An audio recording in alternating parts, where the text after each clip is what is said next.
Good morning, sunshines. TGIF. How are you guys doing? Welcome to my world again, right here on my couch, where I've pretty much been for quite a few days straight. It feels like 800 days, but maybe not 800 days. So how are you guys doing? You're joining me for a miracle morning for our Good Morning Sunshine, just to set up our lives and our days for success and really plug into the best attitude possible. Good morning, Lacey. Good morning, Tim. I'm sure today is like, it's Friday, right? So for a lot of you, morning Carly, you're like, yes, like you really do feel incredible today because you know that maybe the kids don't have school, you just get to go have fun, you don't have to work, or you're almost to the weekend, and it's kind of the easier spot for me to catch people with that natural good attitude, which is awesome. What we're doing, Victoria, Kathy, good morning everybody that's jumping on. What we're doing here is learning how to have this same sort of excitement and attitude every day, not just on the Fridays or the weekends, right? Morning, Nikki, how are you guys? Shout out to some of you guys. You guys are killing your challenges, so just like high five to all of you guys. Look, I can move my arm now. It's pretty special. So drop your good morning sunshine like Michelle just did, or your hashtag GMS, either way, so I know that you're participating. Remember, sharing and participation is what really helps get us to open up to other people and grow. And then you share one of your gratitudes for the day. So just anything that you feel in your heart that you're thankful for. I have to say, I have so much gratitude in my heart today for my tribe, for my support system, for the people that are just there for me, all my millions of nurses. I mean, it's just an arm surgery, but when the pain blocker wears off, guys, you feel like poop, with a capital S, poop. And I've just had a lot of people that have came and visited me, and I don't know, it's just cool. So I have so much gratitude for every one of you guys and all the text messages and all the love. So thank you, thank you, thank you, thank you. Morning, Lisa. Morning, Rodney. How are you guys doing? Share with me one of your gratitudes. Lacey's a dance mom. I want to go be a dance mom.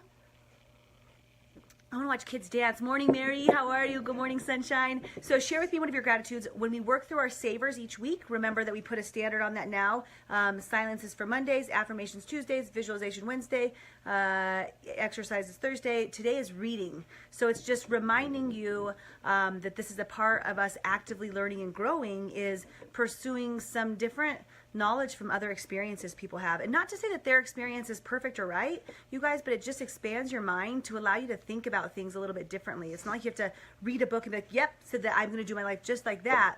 It's more so I'm going to read a book and take and choose the pieces that seem like they might make me feel a little bit more accomplished and a little bit more successful. So share with me the book that you're reading. Morning, Jennifer.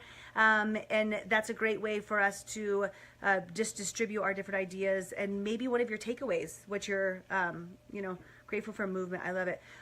One of your takeaways that you've got right now, so that we can share and all learn together. Morning, Casey. How's it going? Morning, Michelle. Did I already say that? I don't know. Still whacked out, guys. You're welcome. So my reading right now, you guys, I told you guys it's called Grit by Angela Duckworth. And it's a good book. Like I read some that are super soft. I read some that are stories. I read some that are like reading a textbook. This one, and I do the audio version at like 1.5 or 2 because it's so slow otherwise. You guys can tell by how fast I talk. But in this one, it's really discussing the difference between having grit and having a natural ability. And I thought that I would just talk about that some today, since it applies to our reading, and also can give you kind of a synopsis of what the book's about in case you want to grab it yourself and see if it's something that would help you in your life right now. These medications make my mouth so dry all the time. You guys are welcome. We're just nonstop drinking. It's so great. So the difference between grit and natural ability, all right? So I see a lot of people, I work with a lot of people, I have conversations, helping people hopefully find some more success or dreams or movement in their life. Movement, right, Don? Thankful for movement.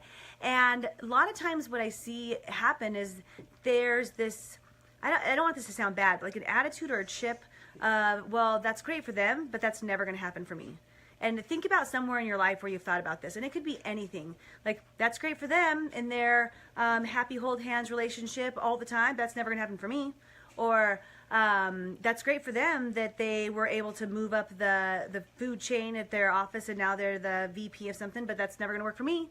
Or that's great for her. Like, that's just super easy for her to stay in shape. Like, that's just, it's natural. Like, it's never going to happen for me.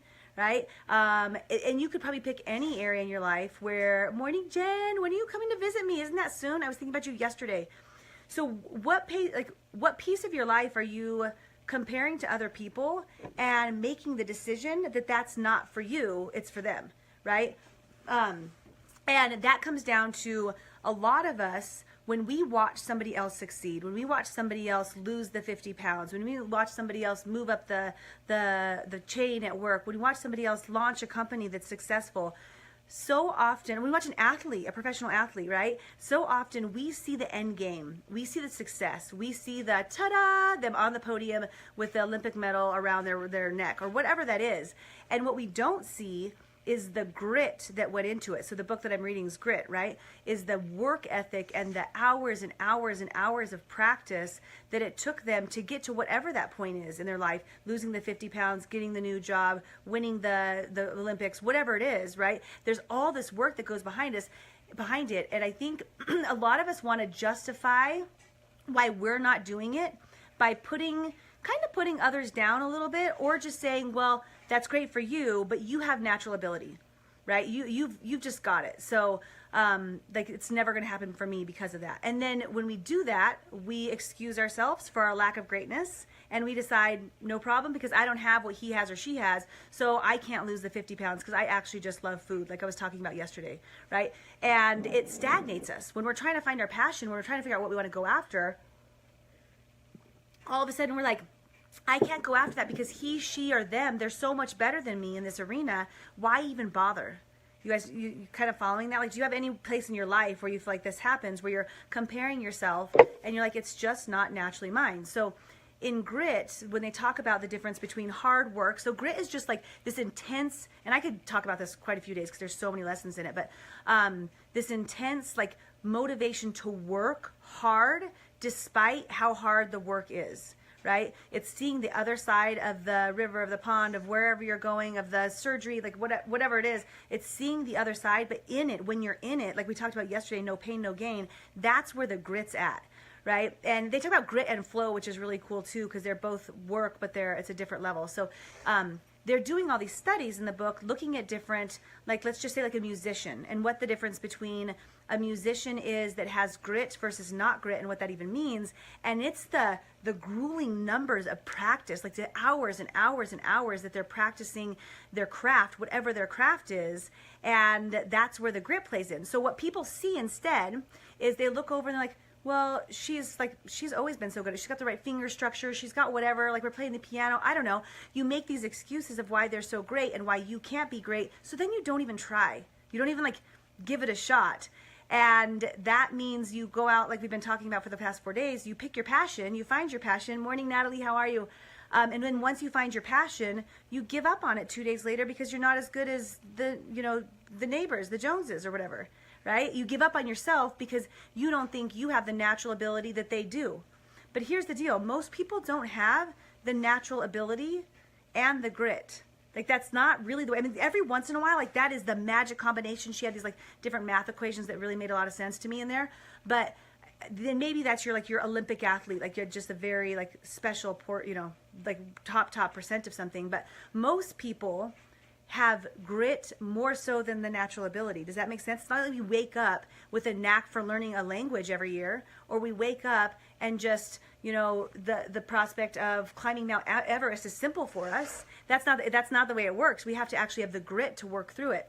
So when you're looking at somebody else and you're thinking, oh, well, they've just got it, I just want to encourage you to maybe ask them about, what did it take you to get here? What did you have to go through to be the top 1% in your company? What did you have to go through to lose the 100 pounds? What did you have to go through to become the vice president? What grit did you have to endure? And realize that you saying that they didn't have to work hard for it is a lie. It's a lie you made up to yourself so you can feel better about yourself for not trying, right? And I see this a lot where some people just won't try. They won't even put in the effort because, God, you guys are just jumping on here. Good morning, all my sunshines. Morning, Mom. How are you? But I'm just so dry mouth. Time out. Auntie Evie, my whole family's here. This is great, you guys. Let's meet like this all the time.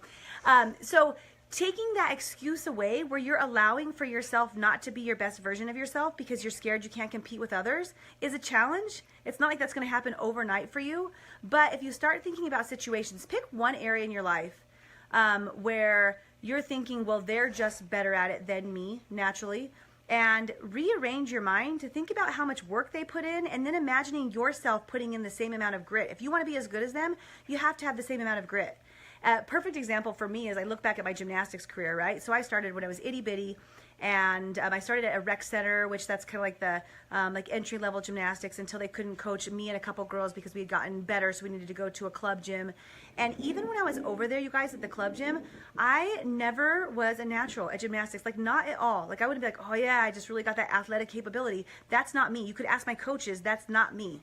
My difference in the gym was that I had a serious amount of tenacity and grit.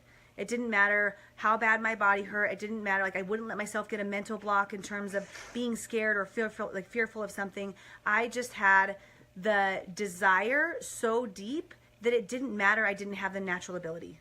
Like that's just simply what it was. And most of the girls in that gym were the same way, at least the ones that made it. There were probably 2 or 3 that had this natural ability, but maybe didn't have the same level of grit and didn't keep going. So grit wins in the end. Grit wins over natural ability, you guys. Because if you have the ability to do something and you're not doing it because you don't have the grit, you're stuck in the same spot. So if you ask me, would I rather have the natural ability to make something work or the grit, the tenacity of it? I'm going to pick the latter. I'm going to pick tenacity. I'm going to pick grit because that's where success comes from. So as we've been exploring over the last few days, I love that you guys are all chatting about your books and stuff. You guys are amazing. Over the last few days, we've talked about taking action. We've talked about finding your passion. We've talked about seeing the passion that's already in your life, right? So a few different things. But as you start to explore, like, was it yesterday we were talking about the different ways to find your passion? A couple days ago, I can't remember, Jack, right now. But if you look back at those, once you start to do it, you need to have the realization that it's going to be hard practice. Oh yeah, yesterday was no pain, no gain, right? It's gonna be a challenge. I'm so funny. It's gonna be a challenge, and it's gonna be the grit that pays off in the end. And stop making excuses of why you can't because other people can, and you're making up some story about how they're just so gifted and so talented and so above where you're at. That's not true. You're gifted, you're talented. You have all of that within you as long as you pull out the work ethic to go along with it. Right? So, good morning, sunshines. Happy Friday. I have no idea how much time passed because I'm just sitting on my couch. So, I'm assuming that's at least 10 minutes. And I appreciate every one of you. Again, drop if it's a rewatch, right? Rewatching this. If you didn't see the full thing, you can go back to the beginning. And if you want to share, you can share. Some of you guys did that yesterday. It was awesome. But I think I'm a little bit less loopy today, kind of. Or I'm just getting better at faking it. Could be. I don't know. I love all your hearts. I love all your faces. Thank you for your text messages. Thank you for your voice messages. Thank you for your Facebook messages. I'm not typing or writing back as quick because writing anything with the left is not my favorite. But I'm going to grit it out, you guys. I'm going to grit it out, and I'm going to write all sorts of stuff. Love you guys tons. I think that is all for the day. Debbie, have fun in Estes. Auntie, thank you for joining. Mom, thanks for joining. And all my other beautiful friends that just popped on there that I didn't get to see your faces. So you guys have a great day, and I shall be seeing you maybe tomorrow morning. We weren't sure about the weekends, but probably, right? I'm up at 5 anyways. Might as well hang out with you guys. Yeah? Okay, talk to you later. Bye.